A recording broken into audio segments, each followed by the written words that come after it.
ஒத்துழைத்த நிவாரிய விவாதத்திற்கு எங்கள் அமைப்பின் சார்பாக நன்றி தெரிவித்துக் வித் ஒரு பர்மிஷன் அப்படி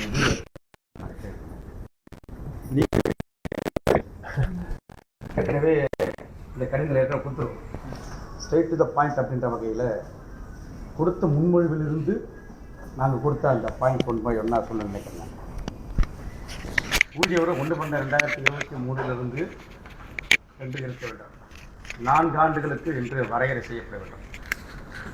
ஊதியம் என்ற தலைப்பில் நீங்கள் கொடுத்த முன்மொழியில் டிரான்ஜெக்டோ அப்படின்னு தான் இருக்கு. ஆனால் கம்பெனியாக 3ஆ 4ஆக பிரித்த கம்பெனிகளை பற்றி இல்லை. It is understood. நான் புரிந்து கொண்டால் கூட இந்த செட்டில்மெண்ட் டிராஃப்டில் கிரீன் எனர்ஜி தெர்மல் உட்பட இருக்கிற அனைத்து நிறுவனத்தில் பணியாற்ற பணியாளர்களுக்கும் பொறியாளர்களுக்கும் இது பொருந்தும் என்ற வகையில் அது தெளிவாக குறிப்பிடப்பட வேண்டும் என்று நான் பே என்ற விஷயத்தில் நீங்கள் முன்மொழியில் கொடுத்துருக்கீங்க 6+3 என்று சொல்லியிருக்கீங்க. இந்த 24/2025 நிதியாண்டில் 2100 கோடி ரூபாய் லாபம் ஈட்டிருக்கக்கூடிய இந்த சூழலில் 4 ஆண்டுகளுக்கு முன்பாக கொடுத்த 1/2019 கொடுத்த ஊதியம் என்பது 6+3 தான். அப்பொழுது கூட விலைவாசி உயர்வு பல்வேறு விஷயங்கள் கணக்கீடு செய்தோம்னா மீண்டும் அதையே கொடுப்பது என்பது பொருத்தமல்ல. இன்னொன்று, அப்பொழுது கொரோனா காலம் என்பதனால் பல காரணிகளை சொல்லி இது 6+3 என்று சொன்னோம். இப்பொழுது நிலைமை மாறி இருக்கு, விலைவாசி உயர்ந்திருக்கு, லாபத்தை ஈட்டிருக்கிறோம் என்ற வகையில் எங்களது சங்கத்தினுடைய சார்பாக 9% கொடுத்தர வேண்டும் என்று நாங்கள் கேட்டோம். சர்வீஸ் வெயிட்டேஜ் நீங்கள் 10 ஆண்டுகளுக்கு 1 என்று சொல்லியிருக்கீங்க. 10 ஆண்டுகளுக்கு 1 என்பதை விட ஒரு ஆண்டு குறைத்து 9 ஆண்டுகளுக்கு 1 என்று சொன்னால் இன்னும் கொஞ்சம் ஒரு 2000-3000 பேர் பெனிஃபிட் அடைவாங்க என்ற வகையில் சர்வீஸ் வெயிட்டேஜ் 9 ஆண்டுகளுக்கு 1 கொடுக்கும். இன்னொன்று கூடுதலாக என்னென்னா 1/2023 25 ஆண்டுகளுக்கு 25 இயர்ஸ்னு ஒரு சில்வர் ஜூப்ளி செலிப்ரேஷன் ஒரு நிறுவனத்தில், அது மின்சார வாரியத்தில் ஆபத்து நிறைந்த பணி 25 ஆண்டுகள் பணியாற்றி இருக்கக்கூடிய ஊழியர்களுக்கு பொறியாளர்களுக்கு பொறியாளர்களுக்கு என்று வருகின்ற பொழுது நாம் எப்போ ஒரு செலிப்ரேஷன் 25 இயர்ஸ்னால் இன்க்ரிமெண்ட் கொடுக்குறோம், இன்சென்டிவ் கொடுக்குறோம் என்ற வகையில் இந்த செட்டில்மெண்ட்டில் 25 ஆண்டுகள் பணி முடித்த ஊழியர்களுக்கு கூடுதலாக இன்னும் ஒரு சர்வீஸ் வெயிட்டேஜ் கொடுக்க வேண்டும் என்று எங்கள் சங்கத்தின் சார்பாக கேட்டுக்கொள்கிறோம். இந்த வேலை குழு அப்படின்ற விஷயத்தில் நீங்கள் ஏற்கனவே சொல்லியிருக்கீங்க, வேலை குழு செப்பரேட்டாக பேசிக்கலாம்னு சொல்லியிருக்கீங்க. ரைட், செப்பரேட்டாக பேசலாம்னு சொல்லியிருக்கிற அதே நேரத்தில் இந்த இடத்துல என்ன சொல்லியிருக்கீங்கன்னா ஒர்க்லோட் என்ற தலைப்பில் ரேஷனல் ரெகுலேட்டரி நாம் settlement and rightsizing would be the basis and a new cadre has been recruited will be included என்ற ஒரு சரத்து அதுக்கு முன்னுக்கு பின் முரணாக.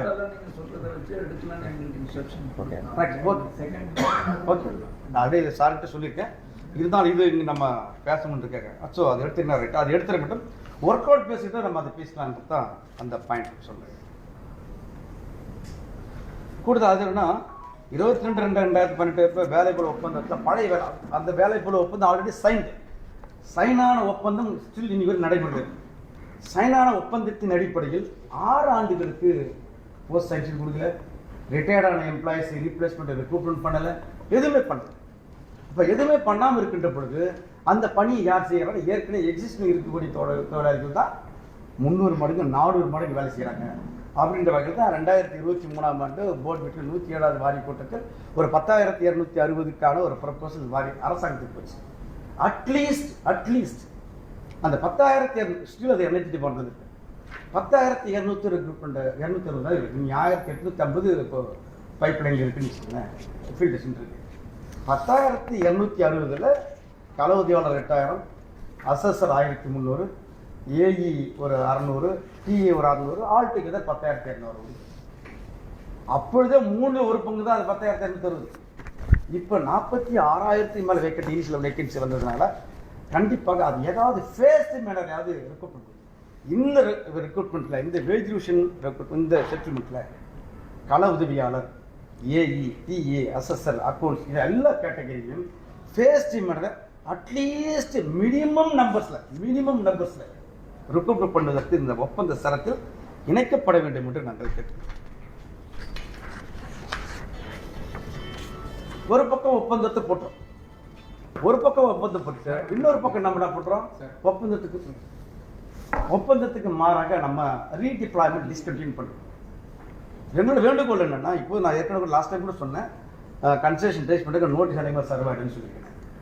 ஒரு ஒப்பந்தத்தை போட்டு ட்ரைபார்ட்டி முத்தரப்பு ஒப்பந்தத்தை போட்டுட்டோம்னா அந்த ஒப்பந்தத்தை நிர்வாகம், தொழிற்சங்கம், அரசாங்கம் 3 பேர் ஆர்டர் பண்ணும். நாம் என்ன பண்ணுறோம், ஒப்பந்தத்தை போட்டுட்டு ரீடிப்ளாய்மெண்ட்டை டிஸ்கண்டினியூ அப்படின்னு பண்ணுறோம்.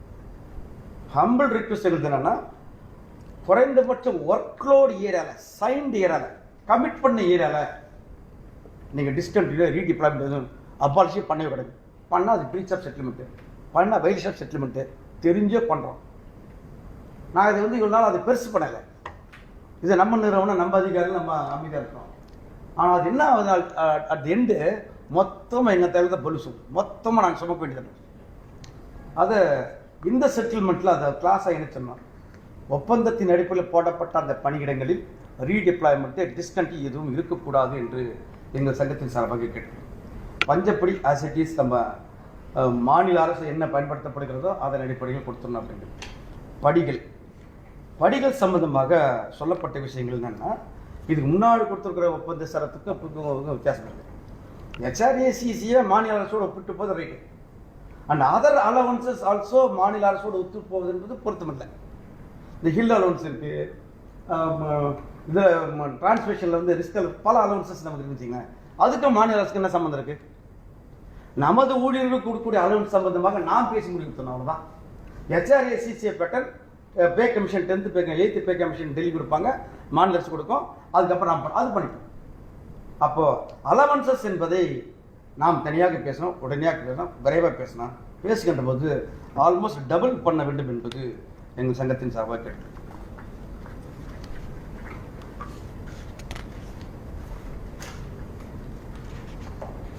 ஊதியத்தை பொறுத்தவரையும்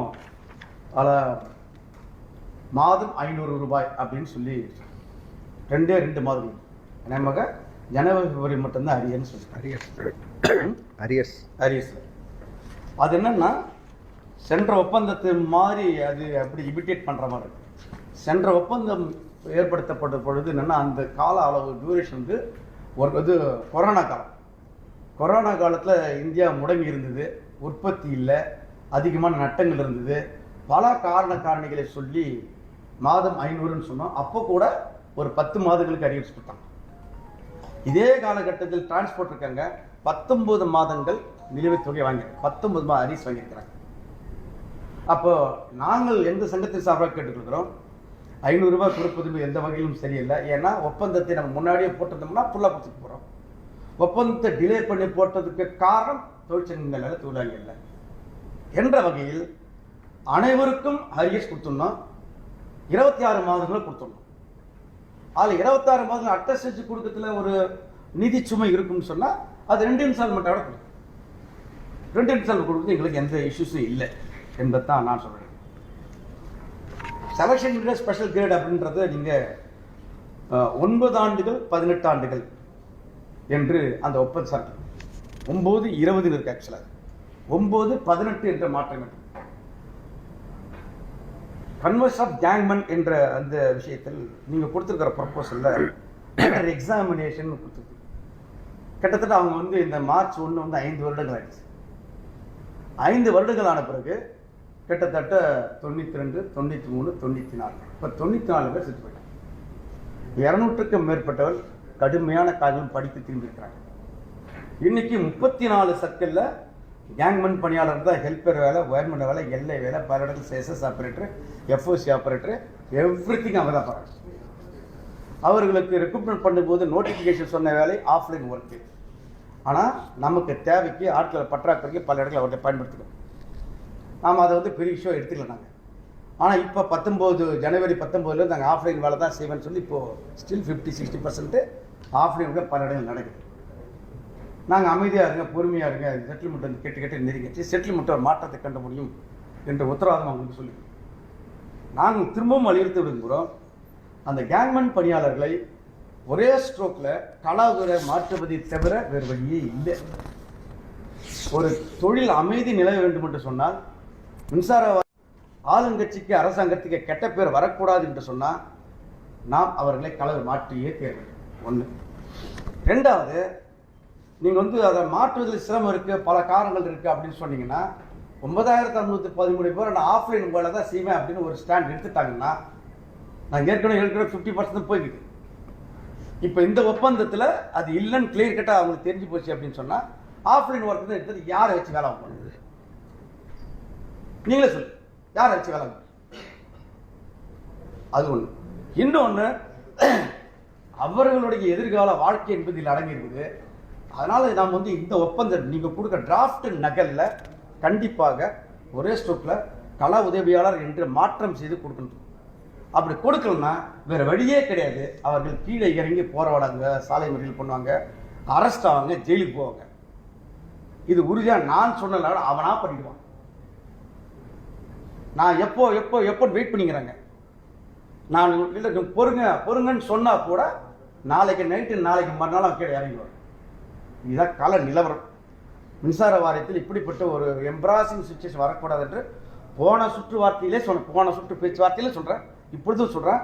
ஏன்னா எல்லாம் எலெக்ஷன் மோடுக்கு போகிறாங்க, பேச்சுவார்த்தை நடக்குது, சீசேரிங் நடக்குது. இந்த நேரத்தில் ஒரு முக்கியத்துவம் வாய்ந்த இந்த துறையில், மின்சாரத்துறையில் இது மாதிரி ஒரு விஷயம் நடந்துச்சு அப்படின்னு சொன்னால் அரசாங்கத்துக்கு கேட்டகரி. நாங்கள் கூட்டணியில் இருக்க வேறு வகையில் நாங்கள் ட்ரை பண்ணுற போகிறவங்க வேறு, அது தனி ட்ராக். ஆனால் நிர்வாகத்தில் வேலை செய்கிறோம். நீங்கள் தான் ஒப்பந்தம் போடுறோம், நாம் தான் ஒப்பந்தம் போடுறோம், நாம் தான் நோட்டிஃபிகேஷன் கொடுக்குறோம், என்ன ஒர்க்குன்னு சொல்கிறோம், ஒர்க்குக்கு மாற்றி வேலை செய்கிறோம்.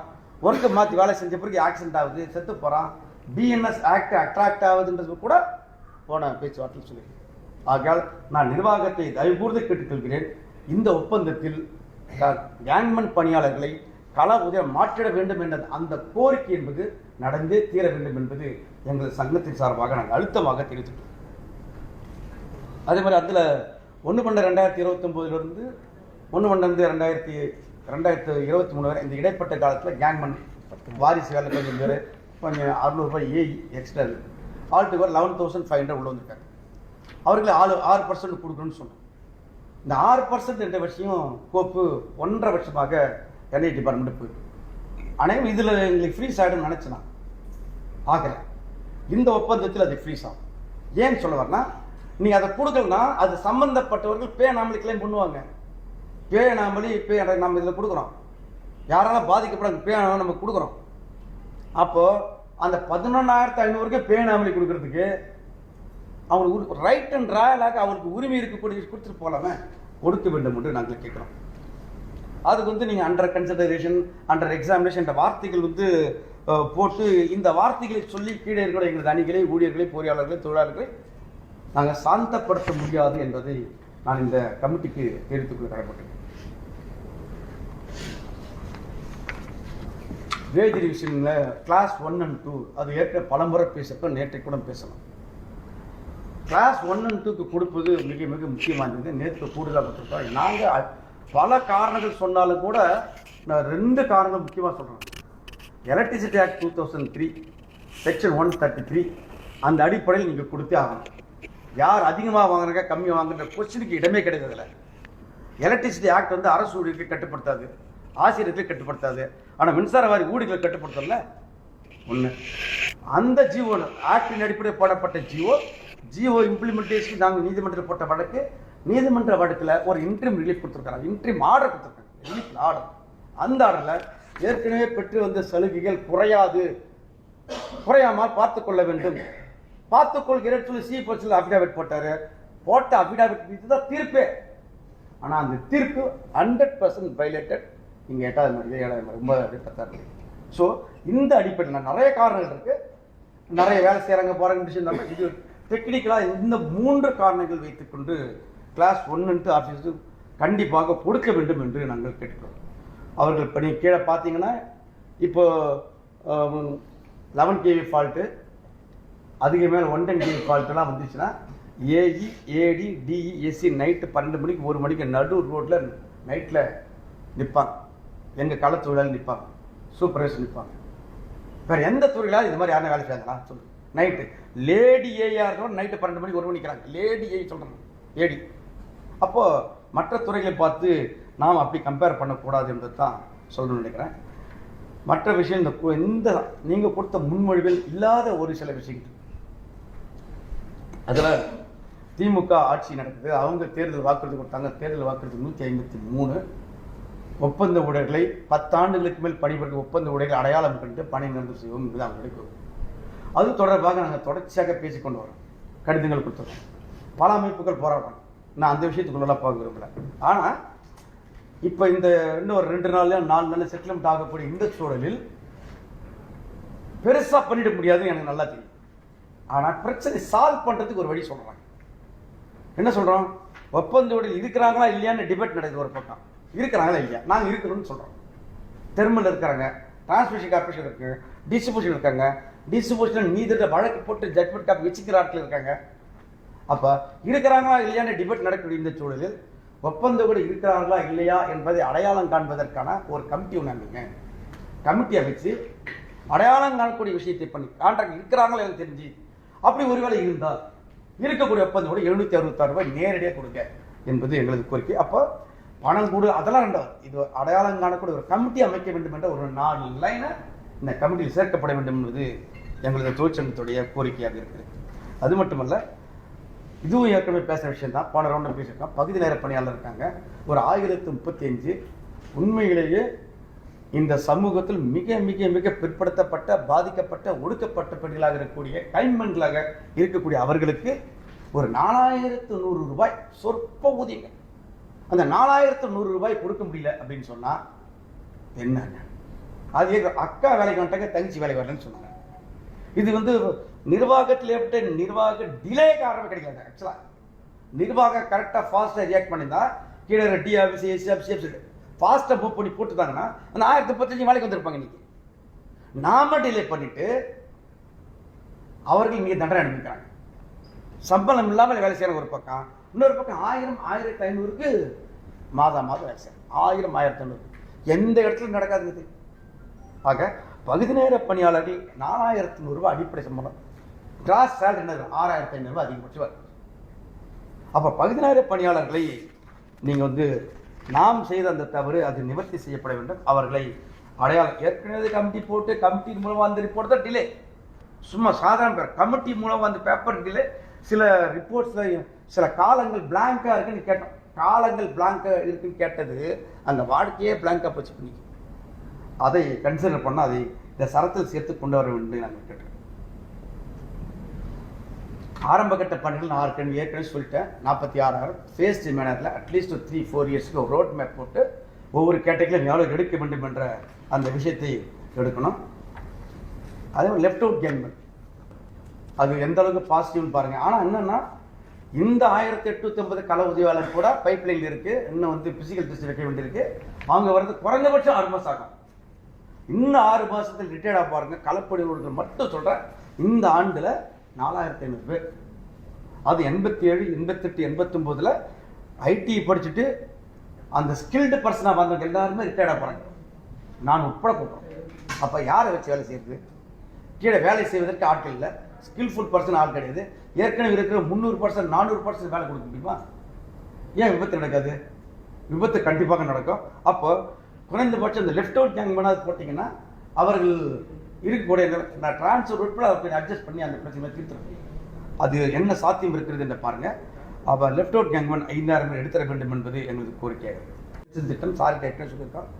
அரசு துறையில் கூட போர்ட்ஸு, கார்பரேஷன் அண்ட் அண்டர்டேக்கிங்ஸ் எல்லாம் ஒரு ப்ராசஸ் இருக்குன்னு சொல்லியிருக்கீங்க.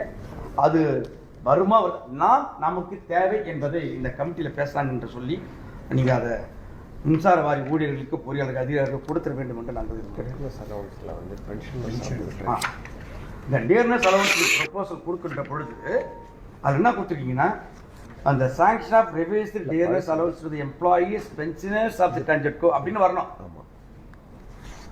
ஆனால் அப்படி வரல. நீங்கள் கொடுத்துற முன்வடியில் அப்படி வரல. பென்ஷனர் விடுபட்டுருக்கேன் சார். டியர்னஸ் அலவன்சஸ் மேபி அது டிராஃப்ட் இல்லாமல் டிராஃப்ட் செஸ்லன்னு நினச்சிருக்கீங்க. அதுதான் சின்ன சின்ன எரர் கடைசி வரைக்கும் கண்டினியூ ஆகிடாது. நோட் பண்ணி வச்சு அது உள்ள பண்ணுங்க. எம்ப்ளாயீஸ் அண்ட் பென்ஷனர்ஸ்னு வரணும். இடையில கவர்மெண்ட் என்ன சொன்னாங்க அப்படின்னா, இப்போ டிஏ கிடைக்காத பொழுது டிஏ ஒன்லி ஃபார் ஒர்க் பண்ணலாம், ரிட்டையர்ட் பர்சன் எதுக்கு டிஏ கொடுக்கலாம் அப்படின்னு கவர்மெண்ட்டு சில கமெண்ட் பாஸ் ஆச்சு.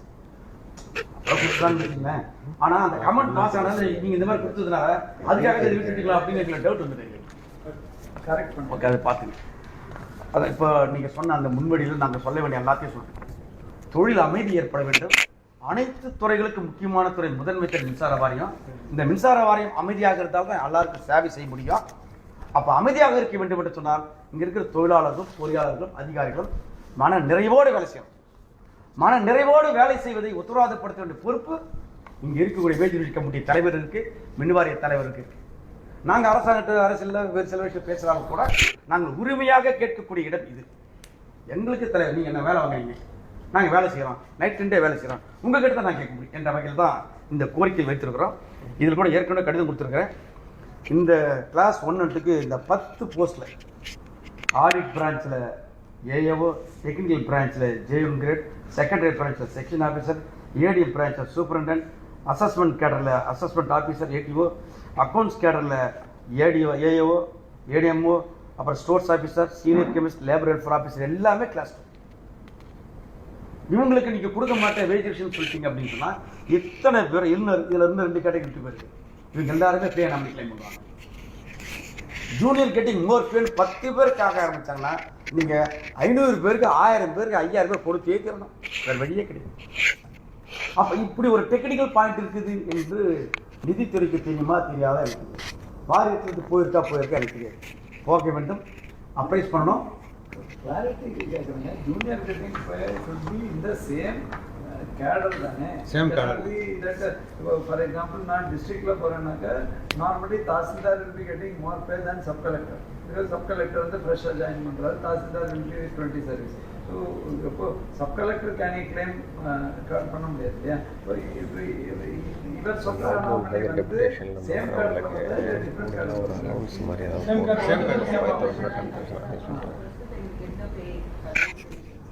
அவங்க ஏஓவும் ஆகும்போது பிரசன்ட் ஏஓ விட அதிகமாக சம்பளம் வர்றதுக்கு சான்சஸ் அப்போ அவங்களுக்கு கிடைக்கும். வந்து பே அப்போ பே நம்ம இல்லைன்னா எல்லா கேட்டகரியும்